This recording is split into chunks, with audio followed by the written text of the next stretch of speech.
आज लगी हो जान लो बंद करे कोई याद नहीं बंद कर दो नहीं नहीं नहीं बंद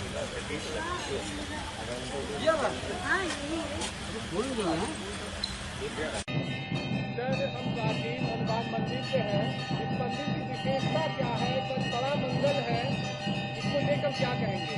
देखिए, मंदिर की विशेषता, मंदिर तो वैसे भी विशेष होता है, लेकिन ये लखनऊ का सबसे पुराना मंदिर है। आप ये देखिए, यहाँ पर वो जो पत्र लगा हुआ है, जो पत्थर लगा हुआ है, उसमें दिया हुआ है कि ये मंदिर का मंडप 6 मई 1783 को स्थापित हुआ था और पहली पूजा जटमल, लाला जटमल ने इसकी की थी। और आपने देखा होगा बाहर जो इसका प्राचीन गेट अभी निकला है, उसकी जो बनावट है वो उसी मुगलिया काल की ही बनावट है। इसमें पहले जो अतिक्रमण थे वो हटाए गए। मुख्य गेट इसका जो बहुत गंडहिया के रोड पर 6-6, 7-7 फीट का ही था, सिर्फ वो पूरा 85 फीट का वो गेट खुल के आ गया है। उसका कंस्ट्रक्शन पूरा हो गया है, स्ट्रक्चर तैयार हो गया है। अब उसमें जो आगे 5-6 महीने में उसका वो भी उसमें जो पत्थर लगते हैं वो तैयार हो जाएगा। कल की तैयारियों में पहले यहाँ बीच में एक पार्टीशन था, वो हट गया है और इतनी भीषण गर्मी है, भक्तों की सुविधा के लिए ऊपर चांदनी लगा दी गई है। यहाँ पर जैसे जो लाइनें पहले बनती थी वैसे ही बनेंगी। बाहर हमने 2 नए वाटर कूलर लगवाए हैं ताकि इस गर्मी में लोगों को गर्मी से थोड़ी राहत मिल सके। इसके अलावा आप अगर दिखाएंगे, ये बड़े बड़े जो कूलर्स यहाँ इस प्रांगण में 4 बड़े कूलर, जिनमें से थोड़ी थोड़ी मिस्ट या पानी जिसमें निकलता है ताकि उनको सुविधा रहे। इसके अलावा बाहर जो भीड़ होगी उनके लिए भी बड़े कूलर्स हम लोगों ने लगवाए हैं ताकि भक्तों को कोई दिक्कत न हो। कल बड़ा मंगल है और कहा जाता है बड़े मंगल की शुरुआत यहीं से हुई थी, इसके महत्व क्या है? देखिए, बड़े मंगल की शुरुआत यहीं से हुई। किंवदंतियाँ बहुत सी हैं। कहा जाता है कि आलिया बेगम यहाँ जब उस समय पुराने लखनवी नवाब की जो पत्नी थी, उनको बच्चे नहीं हो रहे थे, तो यहाँ से थोड़ी दूर पर एक प्राचीन मंदिर है, वहाँ गई और इससे उनको पुत्र रत्न की प्राप्ति हुई। उसके बाद जो नवाब थे, यहाँ के लखनऊ के जो नवाब थे, उन्होंने कहा कि हम इसका नया मंदिर बनवाएंगे और फिर वो मंदिर 1783 में बन के तैयार हो गया।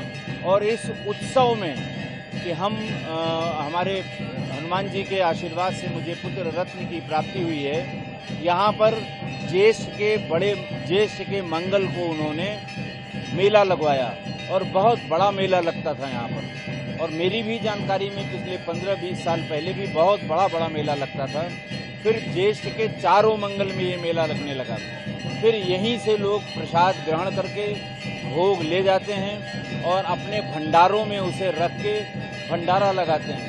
पिछले 10 सालों में इन भंडारों की संख्या लगभग लखनऊ में 20,000 के आसपास पहुंच गई है। इसके अलावा आसपास के जनपदों में, सीतापुर में, हरदोई में, उन्नाव में, बाराबंकी में ज्येष्ठ के चारों मंगल, जो इस साल 4 हैं, कभी कभी 5 मंगल पड़ते हैं, तो इस मंगल में इस तरह के भंडारे लगाए जाते हैं। कहा यह भी जाता है कि ये ज्येष्ठ के मंगल के भंडारों के कारण 1 महीने तक लखनऊ में कोई भूखा नहीं रहता है, सबको खाना मिलता है, सब जगह निःशुल्क भंडारे लगाए जाते हैं। हनुमान जी के इस मंदिर का महत्व इतना है कि पूरे अवध क्षेत्र में जहाँ कहीं हनुमान मंदिर में प्राण प्रतिष्ठा की जाती है, तो यहीं से हनुमान जी का चोला, सिंदूर, छत्र और घंटा उन्हें निःशुल्क दिया जाता है। आप इसी से समझ लें कि हमारे इस विग्रह की स्थापना के 13 साल बाद हनुमानगढ़ी, अयोध्या की हनुमानगढ़ी में हनुमान जी के विग्रह की स्थापना हुई थी। तब ये भी कहा जाता है कि उस विग्रह की स्थापना में यहीं से चोला, सिंदूर और घंटा गया हुआ था और तब से आज तक ये प्रथा रही है कि अवध क्षेत्र में जहाँ कहीं हनुमान जी की प्राण प्रतिष्ठा होती है, यहाँ से, इस मंदिर से हनुमान जी का सिंदूर, चोला, छत्र और घंटा उन्हें निःशुल्क दिया जाता है। प्रमाण के तौर पे कल्याण, गीता प्रेस गोरखपुर की जो पत्रिका है कल्याण के 1975 के वार्षिकांक, जिसे हनुमान अंक कहते हैं, हनुमान अंक में इस मंदिर के विस्तार से इसके इतिहास के बारे में बताया गया और ये भी बताया गया कि यहाँ पर पूरे अवध क्षेत्र में, जैसे हम लोगों के इस ट्रस्ट के गठन के बाद से करीब 22 लोगों ने इस तरह की हम लोगों से रिक्वेस्ट हम लोग से की कि हमको हनुमान जी की प्राण प्रतिष्ठा करनी है, कृपा करके हमें घंटा, चोला ये सब प्रदान करें, और हमने उनको दिया है। तो ये उसी समय से, जब से हनुमानगढ़ी में हनुमान के विग्रह की स्थापना हुई थी, तब से वो आज तक ये प्रथा चली आ रही है। आपने देखा होगा कि इनके प्रभाव को, कि अभी इस क्षेत्र में, इस परिसर में एक पारिजात का वृक्ष है जिसका फ्लावरिंग सीजन नवंबर-दिसंबर में होता है। आप खुद देख के आए होंगे कि आजकल पिछले 10 दिनों से प्रतिदिन पारिजात में पुष्प खिल रहे हैं, और आज भी कल 13 पुष्प खिले थे। अभी पुष्पों ने खिलना शुरू किया है, 9 बजे तक सब ये पुष्प खिल जाएंगे। साथ ही साथ प्राचीन काल का ही हनुमान मंदिर के पास एक सरोवर है जिसे पंपा सरोवर कहते हैं। इसका उल्लेख अरण्य कांड में है। उस चौपाई जिसमें इसका उल्लेख है, उसके सहित दर्शकों की सुविधा के लिए वहां पर बोर्ड लगाए गए हैं।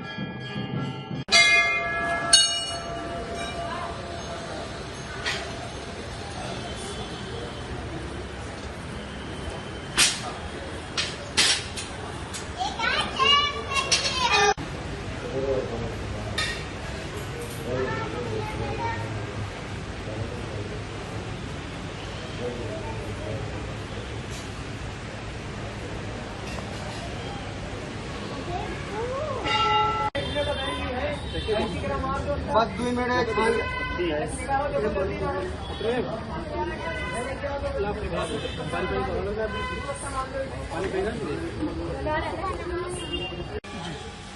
हम मिसकॉल वीडियो दे रहे